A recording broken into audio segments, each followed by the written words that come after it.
আবৃত্তি করার চেষ্টা করছি এক নির্বোধের বোধোদয়। আমার লেখা কবিতা মাকে নিয়ে, মায়ের প্রতি কিছুটা অনুভূতির বহিঃপ্রকাশ। মা এমন একটি আবেগী শব্দ যেখানে লুকিয়ে থাকে স্নেহ, মায়া আর মমতা।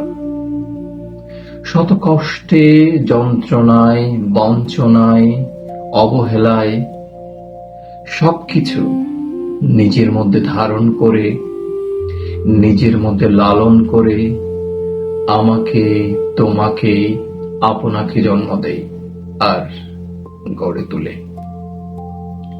আর আমরা সবাই স্বার্থপর, কারণ তিনি নিঃস্বার্থভাবে আমাদের জন্য সময় দেন।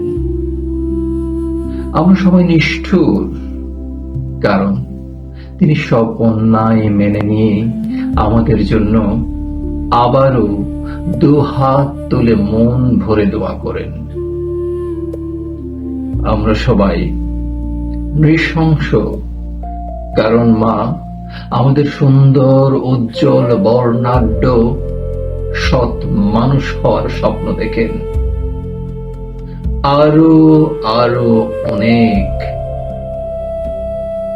ক্ষমা করো মা, অন্যায়ের জন্য, তোমাকে অবহেলা করার জন্য, তোমাকে এতটুকু সময় না দেওয়ার জন্য, তোমার কিছু কথা না শোনার জন্য, তোমার কথায় স্বার্থপর জবাব দেওয়ার জন্য।